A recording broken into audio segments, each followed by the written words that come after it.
Greek fire could burn on water and couldn't be put out. Then, in 1204 AD, the formula vanished forever.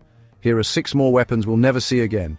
Throughout history, humanity created weapons so advanced, so devastating, that when they disappeared, we couldn't recreate them. Some were lost in wars, others when empires fell, and some, the inventors, literally took the secrets to their graves.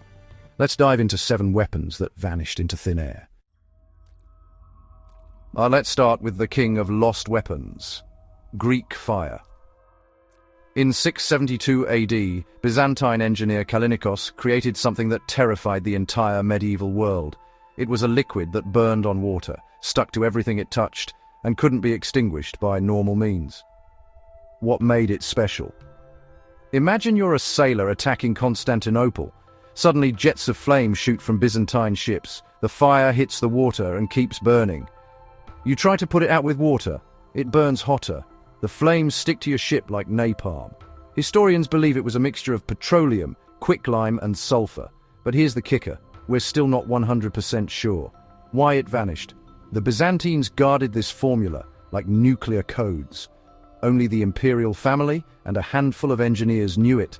When Constantinople fell in 1204 during the Fourth Crusade, the knowledge died with them. The last recorded use was in 1099, and then nothing. Modern impact. Modern chemists have tried to recreate it for decades. We've gotten close, but the original formula, gone forever. It's basically ancient napalm that we can't replicate, even with 21st century chemistry. Next up, Damascus Steel. From around 300 BC to 1750 AD, bladesmiths in Damascus, Syria, created swords so legendary they became myths. These weren't just sharp, they were impossibly sharp. What made it special? Damascus steel blades could slice through a rifle barrel, then cut a silk scarf floating in the air without losing their edge. They had this distinctive wavy pattern on the surface, like water flowing through metal. Modern microscopes revealed why. The steel contained carbon nanotubes. Yes, nanotechnology. In medieval swords, they were using materials we didn't discover until 1991. The secret was in the raw material, special Wootz steel from India. Around 1750, the ore deposits ran out. The bladesmiths also kept their forging techniques secret, passing them down only to apprentices. When the ore disappeared and the last masters died, the knowledge died with them. We've reverse-engineered similar steel, but authentic Damascus steel, we literally cannot make it.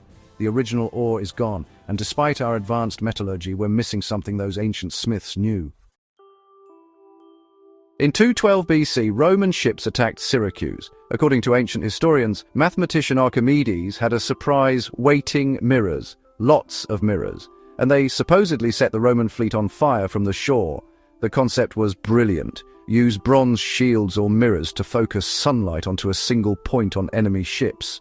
Concentrated sunlight can reach insane temperatures. Modern experiments showed it's theoretically possible. Mythbusters tried it with 500 mirrors and got wood to 200 degrees Celsius. A 2005 MIT experiment with 127 mirrors actually ignited a wooden boat. Here's the problem. We don't know if it actually existed. Ancient sources mention it, but no technical details survived. No diagrams, no measurements, no instruction manual. When the Romans killed Archimedes during the siege, any plans died with him. It might have been real, or it might have been ancient propaganda. The principle lives on in solar power plants that use mirrors to concentrate sunlight, but Archimedes' exact design, if it existed, it's lost forever. We're left with a, maybe. Roman concrete isn't technically a weapon, but it built the fortifications and harbours that made Rome unstoppable. The Pantheon's dome, built in 126 AD, is still standing. Modern concrete, well, it crumbles after 50 to 100 years. Roman concrete got stronger over time, especially underwater. The secret was volcanic ash mixed with lime and seawater. This created a chemical reaction that formed crystals, making it self-healing. Cracks would literally repair themselves. The Colosseum survived earthquakes that would flatten modern buildings. Harbour structures built 2,000 years ago are still intact. When Rome fell in 476 AD, the knowledge scattered. Medieval builders tried to copy it but failed. The specific volcanic ash, pozzolana, from the Bay of Naples wasn't available everywhere. Without the exact recipe and materials, they couldn't recreate it. By the Middle Ages, the formula was completely lost. We only figured out how Roman concrete worked in 2017 using electron microscopes. We can now recreate it, but for 1500 years, we built with inferior concrete while Roman structures mocked us by refusing to crumble. Moving to Persia, around 400 AD. While European archers were firing one arrow at a time, Persian engineers created the PANJAGAN, a crossbow that could fire 5 arrows simultaneously in a spread pattern. Imagine facing that on a battlefield. The PANJAGAN wasn't just about quantity, it was about coverage. 5 arrows spread out meant you couldn't dodge them all. Historical accounts describe it as devastating against cavalry charges. One operator could cover the area that normally required 5 archers.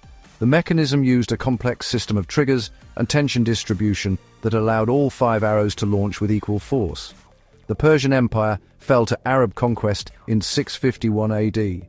During the chaos, military workshops were destroyed and craftsmen scattered. The PANJAGAN required precise engineering. Each one was essentially custom-made.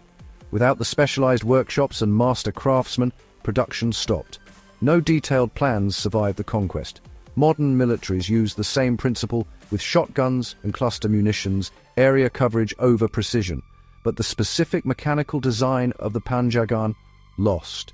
We have descriptions, but no blueprints, no surviving examples, nothing to reverse engineer. In 1986, British hairdresser Maurice Ward created something impossible, a material that could withstand 10,000 degrees Celsius.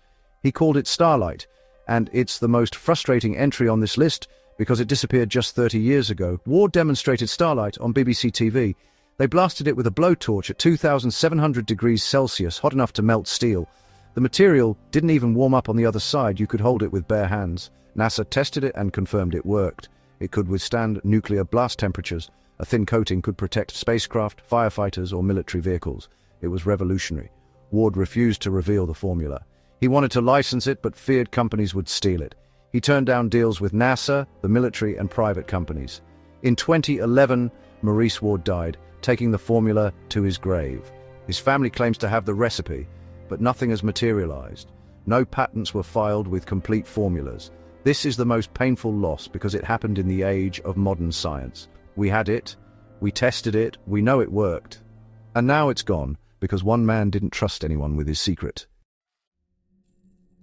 The Lycurgus cup, made by Romans in the 4th century AD, changes color depending on light direction, red when lit from behind, green from the front. In 1990, scientists discovered why gold and silver nanoparticles embedded in the glass.